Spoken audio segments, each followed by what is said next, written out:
Hello and welcome to the agenda. I am Ajay Kaul. In this program today, we will try to analyze the relevance of BIMSTEC, a grouping of 7 nations of South Asia and Southeast Asia, as it completes 24 years of its existence.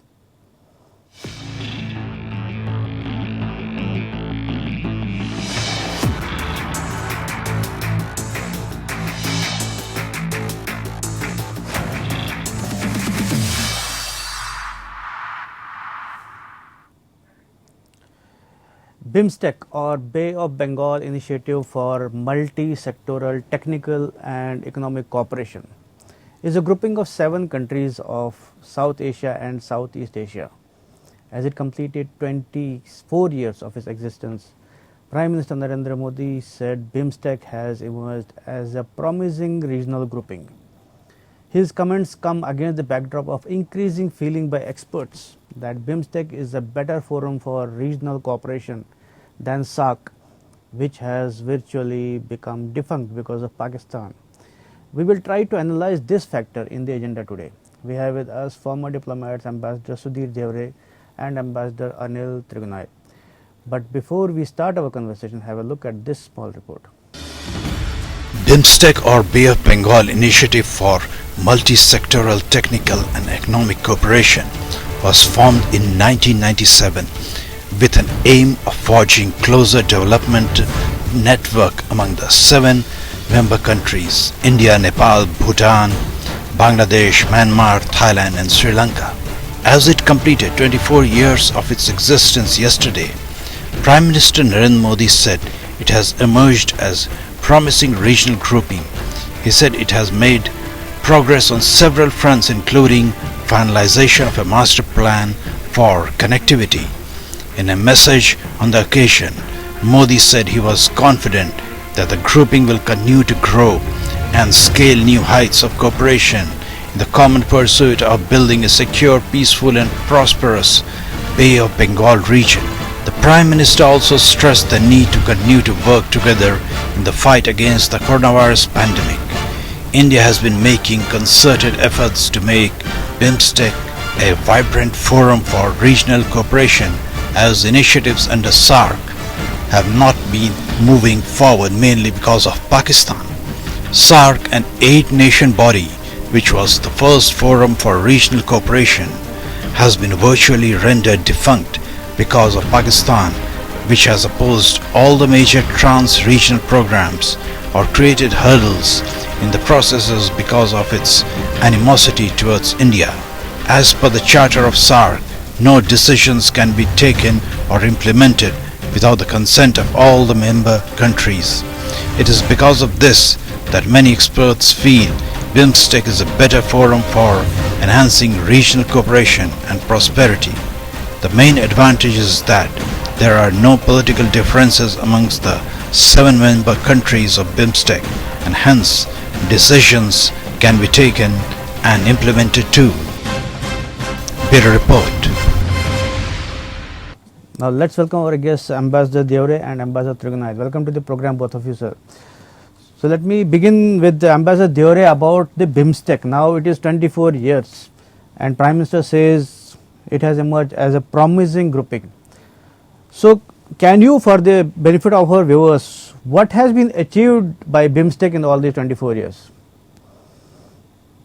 As Prime Minister has said, there is a great potential, because when BIMSTEC was formed in 1997, it at that time limited opportunities, because SAARC was supposedly the main forum for regional cooperation from South Asia. The advantage of BIMSTEC was that it combined both South Asia as well as two countries from Southeast Asia, that is Thailand, and initially Myanmar was not there, but 97 Myanmar joined. Right. So in a way it is a bridge between South Asia and Southeast Asia.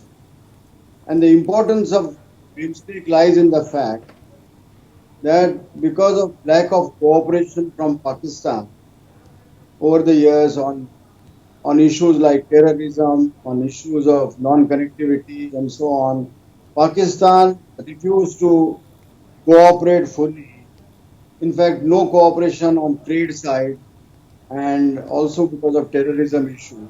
Right. SARC, as you know, has not met even in a summit since 2014, and therefore BIMSTEC acquires greater importance now as an instrument for regional cooperation. Yeah.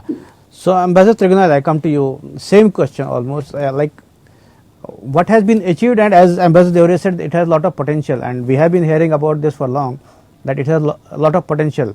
So, when will that potential realize into concrete action? Well, Ajay, as Ambassador Devre has said very correctly, that it has a lot of potential. And it is exactly the problem with the multilateral institutions is that it depends on the constituents, exactly how much potential they are going to use, what is the driving force behind an initiative. We had seen the SARC also since 1985 has continued, but because of the problems between India and Pakistan, the SARC has been unable to move. Yeah. But in the meantime, India also adopted an Act East policy.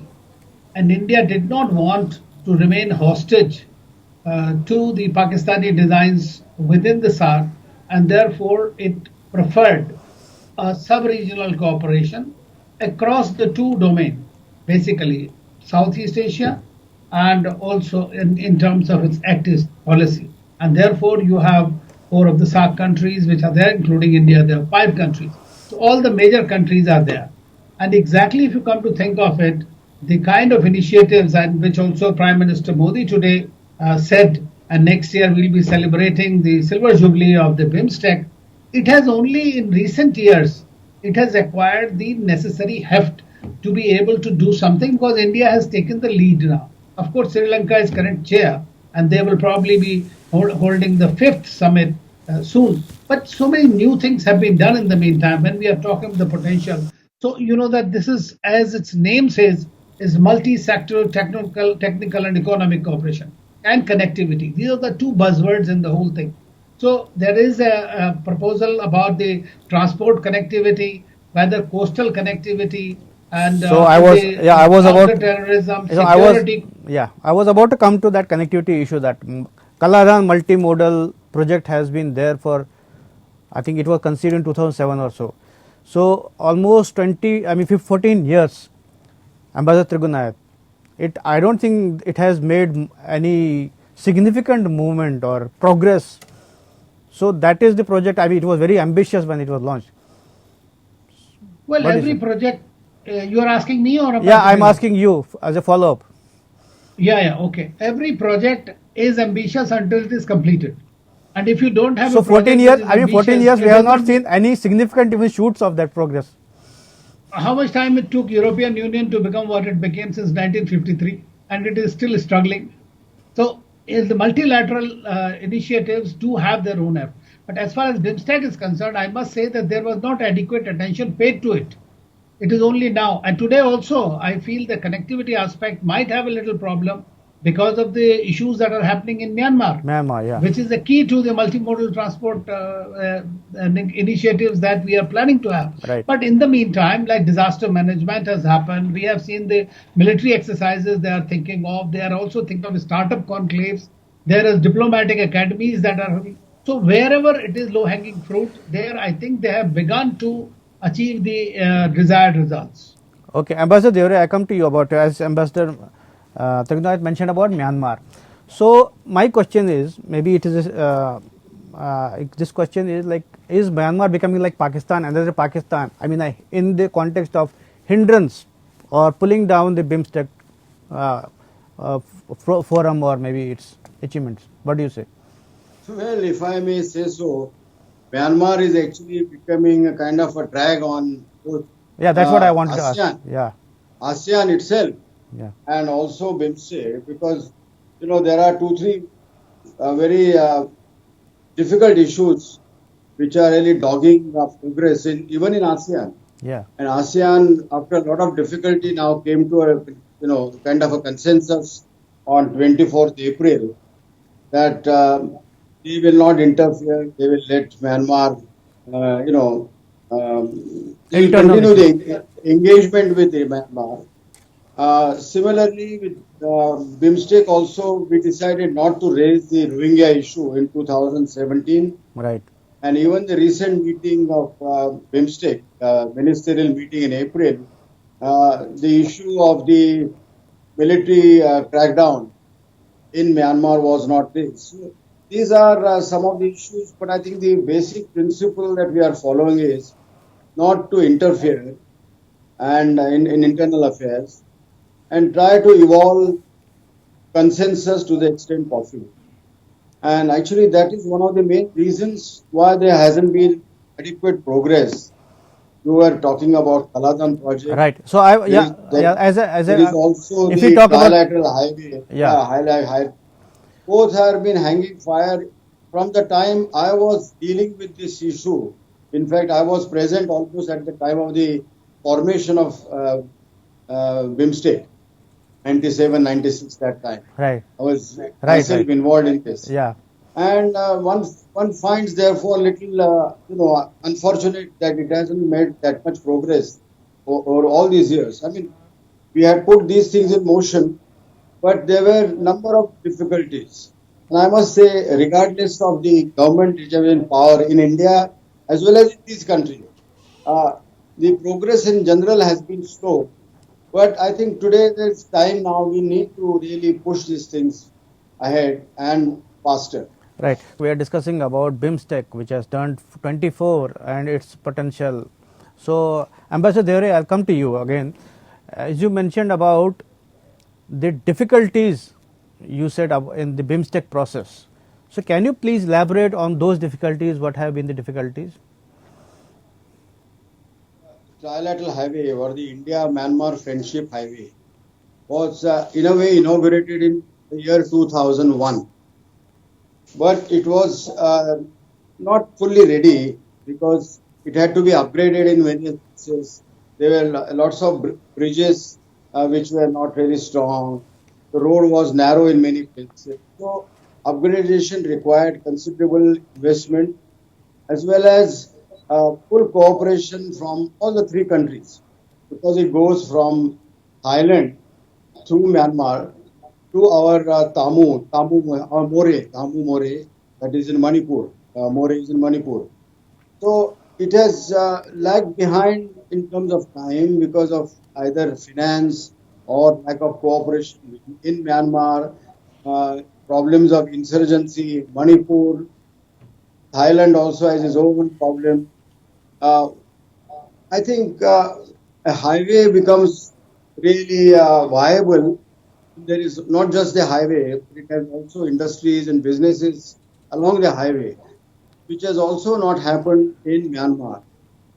This area is called the Chin Hills. So I think now, uh, even though there is military rule now in Myanmar, I think we would need to speak to the military authorities because we have some diplomatic communication with them that this is a project of interest to the common people of India, Myanmar, and Thailand, and therefore it needs to be pushed. And earlier we finished better for connectivity between our two countries and also Thailand.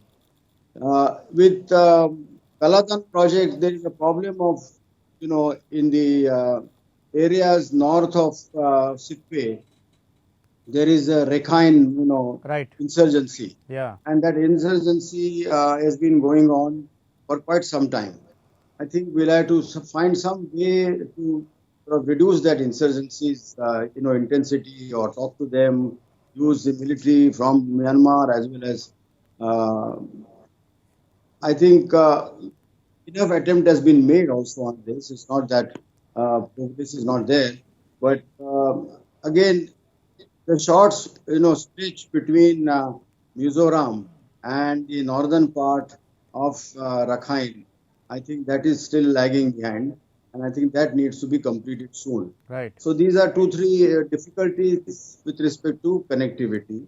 And I think the marine, the coastal connectivity is of equal importance because Myanmar and Thailand are all coastal Yeah, areas. right. They connect very well to Bangladesh and India, also to Sri Lanka, and we have great prospects in maritime security, coastal connectivity, fisheries, and eventually even exploration for hydrocarbons in Bay of Bengal, energy exploration. So this is an area which has a lot of tangible. It is not just theoretical. That's why I was saying the potential is very much there. I think we are now gradually moving in that direction. Yeah, I'm not questioning the potential. I know there is a lot of potential, but it has to be realized. So, Ambassador Trigunath, I come to you. As you heard about the difficulties in this process. So, the point is, at the same time, when I mean difficulties are because of domestic problems in these countries, member countries. So, at the same time, some people say, or many people say rather, feel that it is better than SAARC. So, is it better than SAARC despite all these difficulties? Ambassador Trigunath. Yeah. No, it is definitely the whole reason that we went into sub-regional cooperation was because we were not able to move forward. For example, any initiative that India came up, whether it was the SAARC satellite, which we funded totally and tried to gift it to the SAARC, the Pakistan did not want to be part of it. Right. Similarly, the connectivity agreement or anything. So whatever initiatives that were coming because of the bilateral dynamic were not moving forward. Now here among these countries, we really don't have any problem with any country, including with Myanmar. What is happening in Myanmar is basically it's a domestic turbulence which is happening and hopefully should settle soon.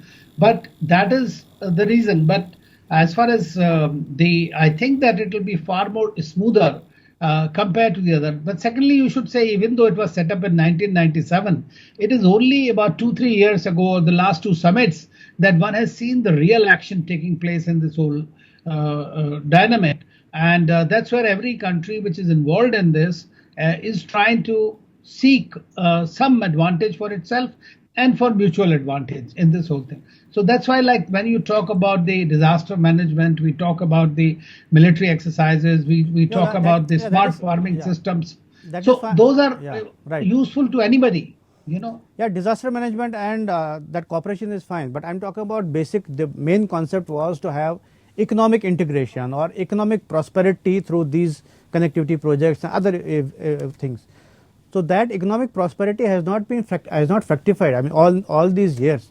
Ambassador Trigunath, that's what my question is. Well, I agree with you that it has not reached the potential. Definitely, there is a lot of scope to do much more. But of course, in the last 1.5 years, every country is struggling with the pandemic. So that is also a very major impediment to integration and to others, because every country is trying to control itself. The barriers have been put more in place. There is a much greater protectionism in this sense of the term. So the mobility has reduced significantly. Therefore, the tourism that was supposed to be a major thing, that has not taken off. Right. So likewise, several projects which were supposed to be. So today you are actually in a firefighting mode, essentially to overcome the pandemic within the region. That's what is very important, and bilaterally and within the region. So what we see today is that there is definitely a desire on and having this. They have agreed on the charter. That's a very big thing. I mean, for the first time, you are having a BIMSTEC charter also. It doesn't have that. That will very clearly specify what all are there. So low-hanging fruits are being achieved, but the big ones do take a time. And of course, they need stability in the region. I mean, as Ambassador Devre also mentioned, the Myanmar is, of course, stabilized. Once it stabilizes, then only things can move towards East Asia. But I can point out that, I mean, BIMSTEC was conceived when Myanmar was under military rule, so it doesn't change anything. So, Ambassador Devre... No, we don't have a problem with the military rule or anything. I mean, that of course it was that's what I'm saying. So what has happened is the civil war in the country, which is more difficult. That's right. It's not that, So, Ambassador Devre, so if we talk about economic integration or economic cooperation and all, maybe a free trade agreement could have been a better proposition since you are involved in this concept. FTA between BIMSTEC countries is still on cards. I think there are a couple of important agreements. One is, of course, master plan on connectivity. There is also the agreement on the acceptability of driving license and driving methods of all these countries. Also, mutual legal assistance agreement is now, I think, under discussion. Not only Myanmar, but between Nepal, Bhutan, and these countries. because you see Nepal and Bhutan, also did not uh, able to have access to Southeast Asia. So BIMSTEC enables them. Right. Bangladesh, of late has been a success story in many ways, economically as well as in many social indicators. Sri Lanka is also progressing quite well. So I think this is a grouping of, maybe today they are developing countries, but progressive countries. And I think the advantage lies in the fact that these countries are looking ahead. And talking about the tangible cooperation which you asked, what has Tangible and actually concrete, happened? yeah. Concrete project. For example, in northern Myanmar, from where this highway goes, this is one of the main export area for India of pulses. Our lots of our dals from which we get from Myanmar come from this region. So we have a direct access to food grains also. Similarly, some of our food grains go to this area. Right. The connectivity of people between, say, Manipur, Mizoram, and the Chin Hills of Myanmar. A lot of students come. Our doctors, they come for medical consultation, for education. Similarly, our people go there. And there is now enormous scope to set up medium and small industries in these areas. Thailand, of course, is a very important country for us in many ways. Tourism, business. So in these times, industry- Ambassador, there is a last question. We have to conclude. In these times, maybe healthcare cooperation could have been, maybe vaccine cooperation. That could have been a big bang. healthcare also. No, it is happening. Healthcare, I think, because Myanmar initially was doing. No, quite under the well. forum of BIMSTEC, I'm saying. Individually, I under know. the- Yeah. Yeah, I know. I think BIMSTEC also enabled this opportunity, whether it is the supply of vaccines or medical equipment, putting up of facilities for these people. We have received a lot of refugees from Myanmar in recent times. I think more and more people may come for health reasons also from Myanmar, and I think we should welcome them. Right. Similarly, from Thailand and Bangladesh, I think our borders in many ways are porous, and people have been always coming across Right. for medical and health education. So, I Ambassador think, Trigunath, I think you our- wanted to say, yeah, Ambassador Trigunath, you wanted to say something before we conclude. I guess you want. No, I was just saying that since it's the time of pandemic, Yeah. I mean, India has started providing all the assistance that was necessary, and that even within the SARC itself, I mean, they tried to revive through the pandemic. Right. So, as far as BIMSTEC is concerned, as Prime Minister's message also clearly says, and so does the External Affairs, that the pandemic collaboration is one of the key instruments of cooperation at this time, particularly. Yeah. Once you get past this, then only other things will move faster. Right.